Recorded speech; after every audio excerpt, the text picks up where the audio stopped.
नमस्कार स्वामी भक्तांनो, आजचा हा दिवस खूप पवित्र आहे, कारण हा दिवस आहे आपल्या लाडक्या स्वामी समर्थांचा प्रकट दिन। या दिवशी केलेली छोटीशी सेवा देखील स्वामी लगेच स्वीकारतात आणि कृपा करतात। पण खास करून महिलांसाठी आज मी सांगणार आहे अशी एक सेवा जी केल्याने घरात सुख, शांती आणि समृद्धी येते। त्यामुळे हा व्हिडिओ शेवटपर्यंत नक्की बघा। स्वामी समर्थ हे साक्षात दत्त अवतार मानले जातात। त्यांनी अनेक भक्तांचे जीवन बदलले, संकटे दूर केली आणि मार्ग दाखवला। प्रकट दिन म्हणजे स्वामींचा या पृथ्वीवर प्रकट झाल्याचा दिवस। या दिवशी आपण त्यांची सेवा, जप, पूजा केल्यास त्याचे अनेक पटीने आपल्याला फळ मिळत असते। त्यामुळे ही सेवा अजिबात चुकवायची नाही। खास करून महिलांनी ही सेवा नक्की करावी। घराची लक्ष्मी म्हणजे श्री। महिलांनी केलेली सेवा संपूर्ण कुटुंबाला लाभ देते। जर घरात स्त्री भक्तिभावाने स्वामींची सेवा करत असेल तर त्या घरात कधीही संकट टिकत नाही। त्यामुळे प्रकट दिनादिवशी महिलांनी आवर्जून ही सेवा करावी। तर ही सेवा कशी करावी ते आपण सविस्तरपणे पाहूया।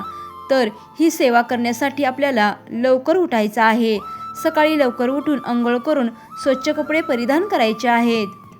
त्यानंतर आपल्याला स्वामींची विधिवत पूजा करून घ्यायची आहे। स्वामींच्या फोटोसमोर किंवा मूर्तीसमोर आपल्याला दिवा लावायचा आहे। धूप, अगरबत्ती लावून घ्यायची आहे आणि स्वामींची विधिवत पूजा करून घ्यायची आहे। तुम्हाला शक्य असेल तर तुम्ही या दिवशी अभिषेक सुद्धा घालू शकता। पूर्ण विश्वासाने आणि श्रद्धेने आपल्याला ही सेवा करायची आहे। फक्त श्रद्धा खूप महत्त्वाची आहे। ही स्वामींची विधिवत पूजा करून झाल्यानंतर आपल्याला मंत्रजप करायचा आहे। स्वामींचा आवडीचा मंत्रजप म्हणजे ओम श्री स्वामी समर्थाय नमः या मंत्राचा आपल्याला किमान 108 वेळा तरी जप करायचा आहे। तुम्हाला जर शक्य असेल तर तुम्ही 11 माळी सुद्धा जप करू शकता। त्यानंतर आपल्याला स्वामींचा तारक मंत्र म्हणायचा आहे। हा तारक मंत्र तुम्ही 1 वेळा, 3 वेळा किंवा 11 वेळा म्हणू शकता। तुम्हाला जर शक्य असेल, तुमच्याकडे वेळ असेल तर तुम्ही 11 वेळा हा तारक मंत्र म्हणायचा आहे।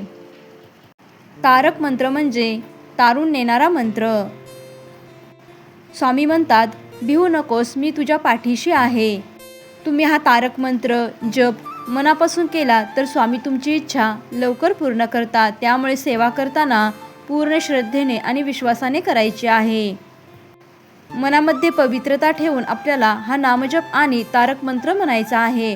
त्यानंतर आपल्याला नैवेद्य अर्पण करायचा आहे। या दिवशी आपल्याला गोड पदार्थांचा नैवेद्य अर्पण करायचा आहे। तुम्ही साखर, खीर किंवा फळे अर्पण करू शकता।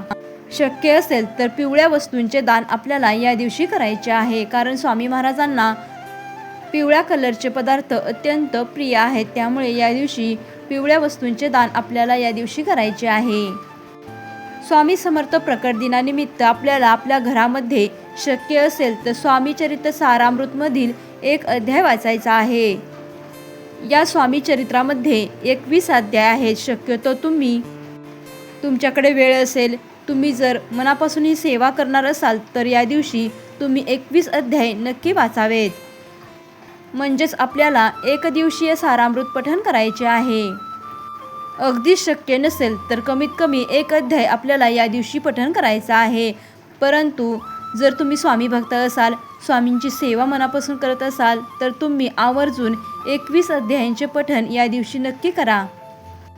दुसरी महत्त्वाची सेवा म्हणजे गरजूंना दान करा। या दिवशी एखाद्या गरजू व्यक्तीला अन्न किंवा कपडे दान करा, कारण अन्नदान करणे हे स्वामींना अत्यंत प्रिय आहे। त्यामुळे आपल्याला या दिवशी अन्नदान आवर्जून करायचे आहे। तर अशा प्रकारे आपल्याला ही स्वामींची पूर्ण श्रद्धेने आणि विश्वासाने सेवा करायची आहे। ही सेवा करत असताना आपल्याला राग मनामध्ये ठेवायचा नाही, कोणाशी वाईट बोलायचं नाही। त्याचप्रमाणे मनामध्ये शंका ठेवायची नाही आणि स्वामींवर पूर्ण विश्वास ठेवून आपल्याला ही सेवा करायची आहे। ही सेवा केल्याने घरातील समस्या दूर होतात, आर्थिक अडचणी कमी होतात आणि मन शांत राहते। स्वामींची कृपा आपल्यावर कायम राहते। त्यामुळे स्वामी समर्थ प्रकट दिनी ही सेवा नक्की करा आणि तुमचा अनुभव मला कमेंटमध्ये नक्की सांगा। व्हिडिओ आवडला असेल तर लाईक करा, शेअर करा आणि चॅनेलला सबस्क्राईब करा. जय जय स्वामी समर्थ.